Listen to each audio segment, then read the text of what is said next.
Phương Ly thì thích các youtuber thì thích nhiều view để có nhiều tiền, streamer thì thích được donate, còn dân vẽ thì thích gì và ghét gì. Tổng hợp những điều mà dân vẽ thích nhất và ghét nhất. Thích được tặng tranh, ở đây tức là được người khác vẽ lại mình xong rồi tặng đó. Có ông nào thích được như vậy không? Nếu mà ai được tặng tranh thì đúng kiểu là trong mắt người tặng, các ông phải ở một vị trí cực kỳ quan trọng. Có thể là quý thì tặng, nợ cũng tặng, thần tượng cũng tặng. Cứ nhìn cái cách mà Độ Messi được các fan vẽ tặng biết bao nhiêu bức tranh về gia đình là đủ hiểu rồi. À, cũng có lúc cướp mà. Tranh tặng thì chủ yếu là tranh chân dung, vẽ bản thân của người được tặng. Mà một bức tranh vẽ thì có phải nhanh đâu, ít nhất cũng phải mấy tiếng đồng hồ, nhiều thì cũng phải mất mấy ngày chứ đùa. Nhất là ông nào còn có người yêu biết vẽ, xong rồi người yêu vẽ tặng nữa thì nhất mẹ luôn.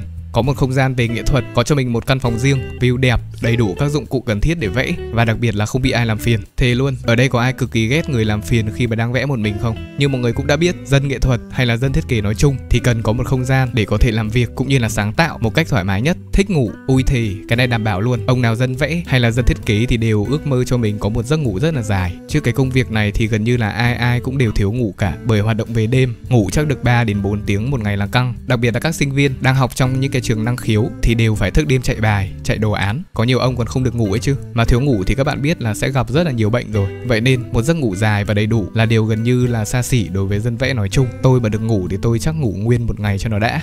Thích những họa cụ cũng như là dụng cụ để hỗ trợ cho công việc vẽ. Cái này nó sẽ xảy ra khi mà các bạn bước vào những cái cửa hàng bán họa phẩm. Thì đi vào trong đấy đúng kiểu là cái gì cũng muốn mua, cái gì cũng muốn cầm về. Đặc biệt hơn nữa là thích những cái dụng cụ đắt tiền nha. Thực ra là cái này ai cũng thế. Ước mơ của tôi là có thể mua được một cái iPad để hỗ trợ cho công việc vẽ, mà biết bao nhiêu năm rồi không tích góp đủ tiền để mua đây này. Vậy đây là các bạn nhớ like và xem hết video này để giúp tôi có thể thực hiện được ước mơ sớm nhất nhé. Đấy, thích là vậy, cái gì cũng muốn mua, mỗi tội không có tiền.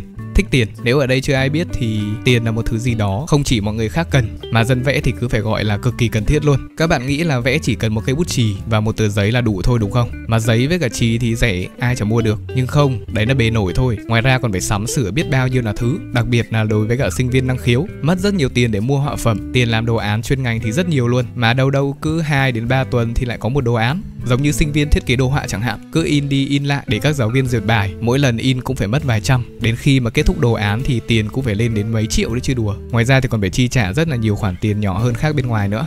Cái này thì nó hơi viển vông một xíu, đó chính là thích thứ gì là có thể vẽ được luôn. Khi mà các bạn thích vẽ một thứ gì đó, có thể là chân dung, phong cảnh hoặc là ký họa, mà khả năng vẽ còn hạn hẹp, chưa thể vẽ được, thì bây giờ phải làm sao? Phải đi học, hoặc là bỏ ra một khoảng thời gian rất là dài để luyện tập. Luyện tập và học xong thì cũng chưa chắc vẽ được. Cái thích này thì nghe như kiểu thiên tài ấy, nhưng mà nếu thực hiện được thì nó đúng kiểu là VIP Pro Max luôn đấy chứ. Thích được khen, cái này thì hơi nhạy cảm. Nếu mà suy nghĩ về mặt tích cực thì khi mà vẽ xong một bức tranh, được mọi người khen và tung hô, cảm giác thì tự hào lắm chứ. Kiểu như này nè, đẹp, ui đẹp thế, ui đẹp vãi. Nói thế thôi. Tại sao tôi lại nói là nhạy cảm? Bởi vì trong vô vàn lời khen thật lòng thì biết đâu được len lỏi trong số đó là những lời khen đều thì sao? Ai mà biết được. Khi mà bạn vẽ xong một bức tranh và đón nhận những cái lời góp ý thì bạn cũng phải nên phân tích là xem nó có đúng hay không, chứ đừng tin những cái lời khen đó quá mà ảo tưởng nhá.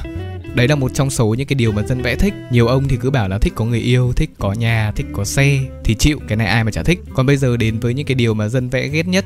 Bút chì bị gãy. Ôi dồi ôi, đang vẽ say mê mà chì bị gãy, hay là đang gọt chì thì chì cũng gãy. Cái này thì chỉ dân vẽ mới hiểu nha. Tiếng chì gãy khác gì tiếng gãy xương đâu. Tiếc ngòi chì, tiếc tiền mua chì. Đấy là những cái thứ ùa về trong đầu lúc bấy giờ. Có mấy ông mà dùng những cái cây chì xịn ấy, lúc gọt mà gãy thì lại chả tiếc. Thực ra mà có tiền mua chì xịn thì chắc cũng giàu, nên là chắc không sao đâu. Bóc băng dính, rách giấy. Thực ra cái này nó là vấn đề kỹ năng. Kiểu như vẽ tranh thì mọi người hay dán băng dính và bo góc lại của giấy ấy. Lúc bóc băng dính ra thì vô tình là lôi theo cả giấy, có khi là hỏng luôn cả bức tranh mình đang vẽ. Vẽ tranh bình thường kiểu vui vui thì không sao. Ông nào mà đang nhận vẽ tranh cho khách, lúc bóc ra mà không cẩn thận thì có mà khóc. Lúc đấy thì chỉ có bước là ngồi vẽ lại thôi. Nhân tiện thì tôi sẽ hướng dẫn mọi người cái cách bóc băng dính mà giấy không bị rách nhá. Khi bóc thì mọi người bóc băng dính vuông góc về cả giấy như thế này và bóc chậm thôi, chứ nếu mà bóc như bình thường là cụ đi chân lạnh toát luôn. Lời nguyền hai con mắt, ông nào mới tập vẽ chân dung thì chắc cũng hiểu cái cảm giác mà vẽ xong một bên mắt đến lúc vẽ bên còn lại thì không sao mà giống được, hoặc là vẽ những cái hình mà nó có tính đối xứng cũng bị nha. Hồi xưa tôi vẽ một cái logo của Man City, cái logo mà cái thời còn có cánh ấy, vẽ một bên cánh, đến lúc vẽ bên còn lại thì không cân, sửa đi sửa lại khổ vãi nhái.